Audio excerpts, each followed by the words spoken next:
All right, let's talk about Will Levis and the Tennessee Titans in a up and down game. There was some good, there was some bad, there was some in between here for Will Levis. I thought he played pretty well here, actually. Again, there were some mistakes, and we can talk about those. In fact, this first one was just a funny play, so we'll start off with a funny play before we get into anything else. It's a 3rd down and 5 situation. You're going to see Will Levis, looks up, doesn't love what he sees, but is able to step up in the pocket and is saying, okay, you know what? Let's see if we can scramble up, pick up this first down. Why not? Just use our legs to make something happen. But you see him while getting tackled, dives about a yard short and then loses the football as he's, hits the ground. It was not a fumble. He was down, but I don't know, kind of a funny play. I feel like Will Levis will make the occasional, just sort of goofy looking play. But hey, to some degree, at the same time, though, if you're a Titans fan, you're kind of like, well, he's trying to make stuff happen. And that is definitely something that you do see with Levis, sometimes for the negatives, but sometimes for the positives as well. Like a play like this, where it's going to be a 3rd down and 6 situation for the Titans. So, backed up at their own 10. You don't want to give up the ball here. You play the field position game, if nothing else. Zone coverage for the Texans. And there's actually one key thing to note here. That's going to happen. You're going to be chipping the edge rusher towards the offense's left. So what that means is that, a receiver chips for a second and then goes out and runs a route. So watch what that does. Look, as you see, the Houston edge rusher ends up, because of that, moving closer towards the middle of the field, which now means containment towards the bottom of the screen is completely, given up at this point. If Levis notices this, he can try and run and at least, if nothing else, get outside the pocket to where he can have more time to throw. Levis does scramble outside the pocket. Looks like he does look downfield for a second, but doesn't love what he sees. So he's going to try and see if he can pick up the first down of his legs. The issue, not looking so great. I mean, at this point, you're in that dilemma of do you take a hit and try and get the first down, or do you slide and punt the football away? Some veteran quarterbacks are without a doubt going to, slide, say whatever, don't need to protect myself, but part of what you like about a young quarterback is sometimes they're a bit too young to know better, but sometimes they're players who want to take a big hit, right? Some guys just kind of have this thing of they're okay with doing it. If it's a situation like this, a key 3rd down, watch him really just, welcomes the contact. Did he take a big hit? Yeah. Did he also pick up a first down and then some? Also, yes. And, as a Titans fan, well, I'm sure you're like, okay, don't get hurt because then the season's really lost. But at the same time, it's fun to see. And I think that the kind of the drive that he has, we've seen him, get really pumped up over that Dolphins win last week. That kind of stuff is, how much does it matter? I don't know. But is it cool to see? Yeah, it's good to see if you're a Titans fan. Also, things like this are listen, he gives his receivers a chance. You can't, say what you want about him. You can't disagree with that one. He's going to give his receivers a chance to make a play like what he's going to do on this one, where Hopkins is running a route that's going to go deep and kind of towards the middle of the field. Also have another receiver running a route that's going to run deep but closer towards the sideline. That other receiver is Nick Westbrook-Ikhine. Okay, let's see how this works out. Actually, before I even get into it, worth mentioning, if you look at the defensive line,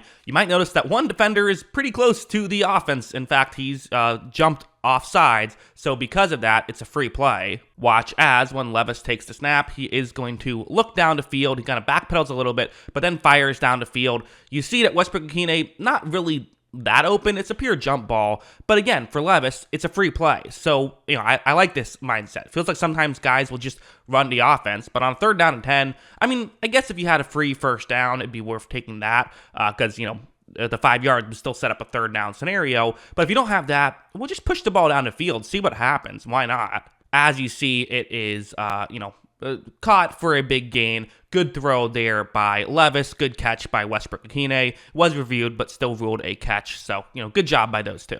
Also, this one, for some reason, teams have seemingly forgotten to cover DeAndre Hopkins down the field. Feels like he's getting open down the field, a lot more frequently with Levis there. We also, we all remember Levis's first game where that happened. Well, here, you see where Hopkins is on the screen. You're going to see when this ball is snapped. This camera angle doesn't really show us any of the coverage. I'm not sure exactly what went wrong here, but you look down the field and Hopkins is wide open. So this is good, and it seems like Levis is doing a pretty good job of saying, hey, if DeAndre Hopkins is open down the field, all right, I will try and make that throw happen. You're going to see Hopkins. It looks like he catches it. It actually was ruled incomplete. The ball was not held on to. So, originally it was ruled caught, but then it was overturned. So that's unfortunate. And maybe you could argue the throw could have been a hair further, or maybe earlier would be the way to phrase it, because, you're throwing it that far down the field. It's hard to get it that much further, but at the same time, you got to make sure it gets open. So I don't know. To me, you gave your receiver a chance once again. This time, Hopkins not able to make the play, but still just notable that this happened. And in fact,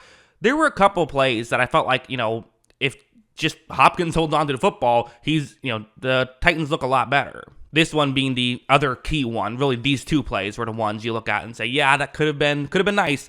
In fact, this is trying to win the football game here. 3rd down and 6. It is a 16-16 game. They're close to midfield, and if they can get this completion, they would be past midfield. Hopkins running a route over the middle, hopefully could get into a gap in coverage. You're going to see Levis takes the snap. He looks over towards Hopkins. He fires towards Hopkins, and there's a window. I mean, this is well-timed by Levis. To be honest, so Hopkins, he is just now getting his head turned around, and I'm not really sure why. I'm not sure where he thought the ball would be going. Maybe he thought it was going to go somewhere else, but I mean, usually he's the guy on this one, and this is one that play's supposed to get here. So this is really well-timed. Everything by Levis was good.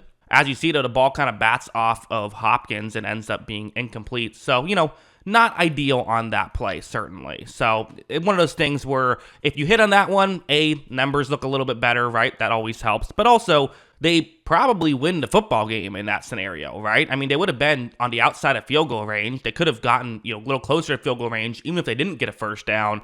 Maybe, who knows what happens, right? It's impossible to say, but they certainly would have had a good chance at, winning the football game if this was caught. So just an unfortunate break there. Not really Levis's fault. Not a lot he could do on that one, in my opinion.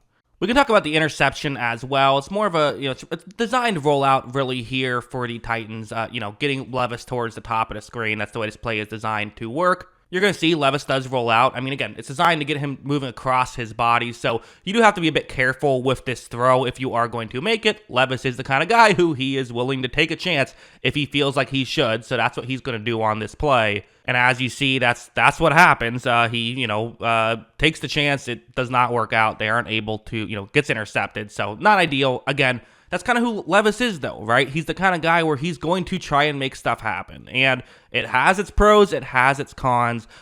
So far it's worked out all right here in the NFL, and really it's going to just kind of be a game of him figuring out which throws he can make and which throws he can't make at the NFL level. And that's kind of part of what makes evaluating quarterbacks so difficult, is that every quarterback has to do this to some degree. I think Levis is more of an extreme case, but every quarterback has to figure out, okay, once I get to the NFL level, which throws should I make, which throws shouldn't I make? It's just for Levis, it's just more of an extreme case, and who knows if he's going to get it down or not. But at least the positives are there. That's kind of why the first hurdle you have to clear as a young player, just have positives, have benefits. He has that, and now it's all about trying to fix the negatives, which so far he hasn't. But there's still plenty of time. A lot of young quarterbacks don't fix those negatives right away, although some do as well. So just interesting stuff. But yeah, those are kind of my thoughts with Levis and how I thought he played in this one. What do you think? Let me know in the comments below. What were your thoughts on Will Levis? Always love hearing from you. And of course, as always, thanks for watching.